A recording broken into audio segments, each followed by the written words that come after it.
Si Boss Sergio Ortiz Luis Jr. po ating kausapin lamang. Siya po ang presidente ng Philippine Exporters Confederation Incorporated. Good morning po, sir. Ay, magandang umaga sa iyo, Kated, DJ. At nakita ko si Brother Jeff, kaibigan natin yan. Magandang umaga rin sa kanya. Salamat po sa inyo pong panonood po sa ating pong programa.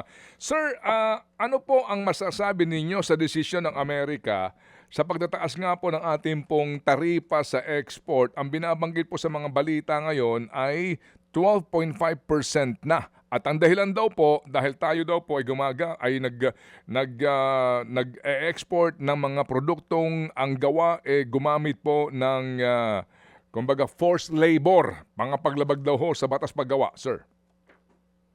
Alam mo naman, Kated, nung nagbigay na reciprocal tariff si President Trump nung last year, no? Ginawa tayong 70%, 90%, huli, ni-reverse sa Supreme Court yung niya. Yung so, ang ginawa, in-standard tayo sa 10% tariff, no? Yung 12.5% na over and above that, yun yung ang sinasabi.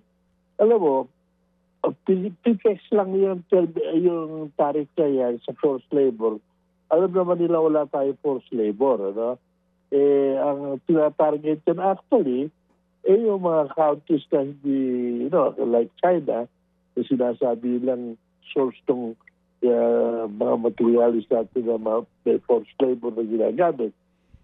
Sa Pilipinas, lahat ng batas, pinasa natin against forced labor, sinusundan natin yan. Kaya kailangan, siguro,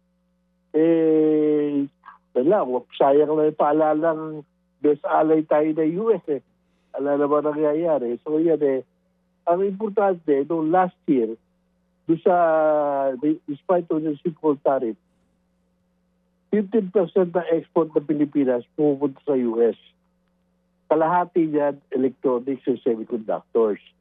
So, doon sa electronics and semiconductors, noong last year, nasa zero tariff yan, suspended yung tariff dahil kailangan nila. Doon naman sa kalahati, marami ron agricultural products natin, sama na ron yung coconut. Nakasiro tariff pa rin yun. Ngayon, hindi ko alam kung anong gagawin ngayon nila. Pero alam naman natin na nila na wala tayong forced labor.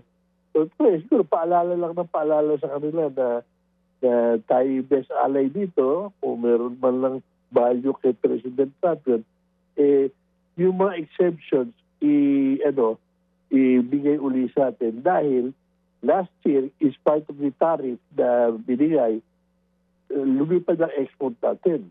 Lumakas. At even the first quarter, in spite of the worry nila na mataas ang presyo, tumataas pa rin yung export natin. Ngayon, hindi ko alam kung anong interpretasyon at ano ang gagawin dito sa 12.5% tariff nato kung ibibigay sa atin yung mga exemptions. So sir, ito hong inyong grupo na confederation ng mga exporters, ano po ang main export natin dito? At yung sinasabi niyo po ng mga exemption, yan ba benepisyo ng most of your members? Paano po? Ang kalahat, sabi ko 15% ng Philippine export goes to the US. Sila yung pinakamalaki so far. Kalahati doon, mahigit kalahati actually, electronics and semiconductors. Yung kalahati, marami agricultural product, mga toys and houseware, mga Pero yung nakaraan nga, exempted pa yung mga yon sa tariff, doon sa 10%. Ngayon, hindi ko alam kung i-exempt din nila sa 12.5%. Hindi nyo pa alam. So, kailan magkakaalaman? Ang masakit dito, siyempre, yung mga buyers natin sa US, until they understand it, naka-hold yung order. Dito naman sa Pilipinas, yung mga nag-manufacture, siyempre, hindi ka naman mga manufacture kung hindi ka sigurado kung mabibili o hindi. So, talagang, wait and see tayo. Galing nga rito si Kundito nagbisita, siguro binig out naman ng DTI sa kanya. I hope na maibibig out siya kay President Trump yan. So sir, anong balak niyo gawin ngayon, sir, sa inyong grupo? wala. Just remind them, may mga ano kami na tayo hindi naman ginagawa natin lahat ng magagawa natin tungkol sa forced labor at pinasa natin lahat yan. Hindi natin kontrolado yung ginagawa sa ibang bansa. Hindi naman natin alam kung ano yun. Hindi naman na ina-identify. So paano natin wala lang? Hindi na tayo nasama riyan. Hindi naman tayo involved sa forced labor. Yun nga po, no? Yung sinasabi na forced labor, kumbaga, bakit hindi tukuyin specific, no, ng Amerika? Anong forced labor napakahigpit nga sa atin dito?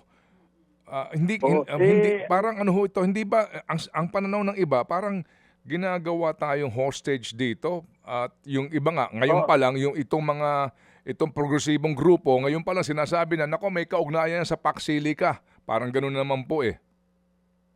Well, actually, pretext lang yung forced labor yan dahil di-reverse nga yung tariff ano niya, yung tariff yung di-empower niya yung tariff para gagamitin pang blackmail. Kaya nga marami rin dito nagdugulda.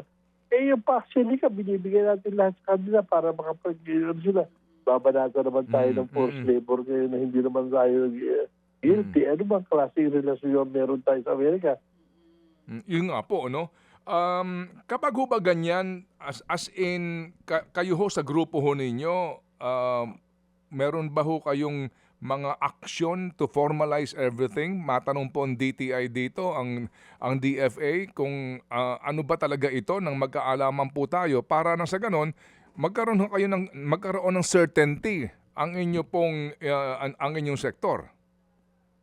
Well, meron kami mga dialogue, tuloy-tuloy na ba? Nagtutulungan tayo sa DTI, sila sa Foreign Affairs, sila yung main ano yan. Alam mo naman, talagang hindi natin malaman kung ano iniisip dito sa Trump. Hopefully,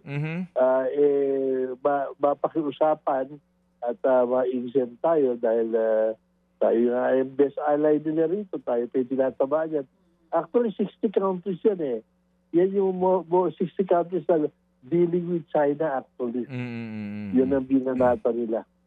Okay, sige po. So, wait and see muna. And then, ito nga po, no, itong inyong patuloy pong ugnayan. Sige po, matanong lang po namin kayo. Sir, ang inyong pong grupo, ano ang inyong expectation sa SONA mamaya ng Presidente?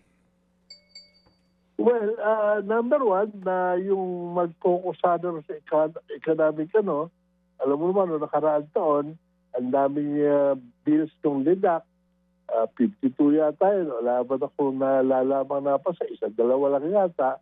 Dahil nauubos sa politika yung mga legislators natin, nadidistract tayo, 2 taon na lang natitira kay Presidente. Sana naman, makapokus na tayo sa bilihin, paano mapapababa, natin yung maparusahan, yung mga paparusahan. Pero mabilis sana, wag nang parusahan sa public relations. Wag nang public relations. Ano pong what do you mean specifically? Press release, wala pa. Yung hinihintay ng tao, hindi naman nangyayari. Hinihintay ng tao na mabilanggo. Ako naintindihan ko po, baka naguhunos dili lang ho kayo, no?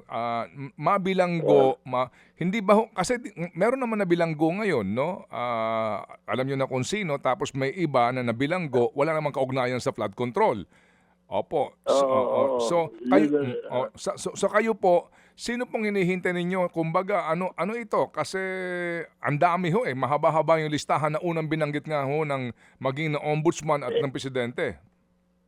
Yung sana, alam naman natin kung sino yung inaasahan ng mga tao na hindi ko maintindihan kung bakit hindi ba pailan ng kaso, kada rin na ba mag-file kaya gusto nila.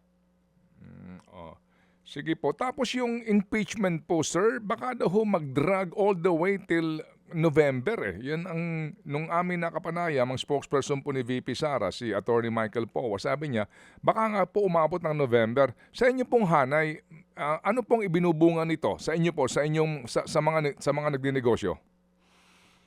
Alam mo naman, yung proseso na yan, tatakbo, bakit tayo nadidistract masyado lahat yan, sana, yun nga sinasabi namin, 2 taon na lang natitira sa administrasyon. Nadidistract pa riyan. Legislature, walang maipapasang kahit sinasabi na, ginagawa lang trabaho na. Yung alam ko, 52 yung bills ng LEDAC na priority bills. 21 doon yata yung sinasabi na kailangan maipasa ng June. Na ipasa, 2 lang yata. So kumbaga, kayo din po naman siguro, wala din naman tayong choice kasi nasa kamay nila itong usad nito pong impeachment trial. Pero kung kayo pong tatanungin, kasi ngayon sir, if you notice, magbabago na schedule. Gagawin na pong 10 a.m. to 2 p.m. And then, hindi pa ho yan araw-araw. 3 araw lang yan sa isang linggo. Kung kayo pong tatanungin, ano ho ba ang dapat lang para ho maka-move on na po din tayo at magkaalaman na po tayo, magkaroon tayo ng certainty sa ating pong politika? Hindi ko nga alam. Basta ang sinasabi nga lang natin, nauubos yung panahon nating lahat dyan. Hindi lang yung sa hearing mismo, sa gabi, lahat ng media, lahat ng hindi naririnig mo, hindi na napapag-usapan yung problema natin sa ekonomiya. Nakalimutan na. Oo. Nakatuon ang pansin ng lahat dito po sa trial tsaka yung mga magkabilang panig na nagtatalo-talo. Opo, sige. Sige po, so Sergio Ortiz Luis Jr., muli po salamat sa inyo pong panahon at tayo po kasama ho ninyo kami sa ating pong panalangin na unahin nga po itong kabuhayan ng ating mga kababayan. Ay maraming salamat na Kated sa pagkakataon binigyan mo. Opo, thank you.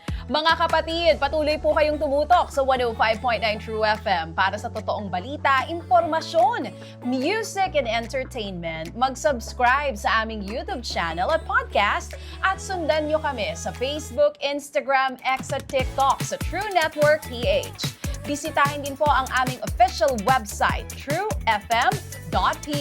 At panoorin din kami sa True TV Signal, Channel 19. Kami po ang 105.9 True FM.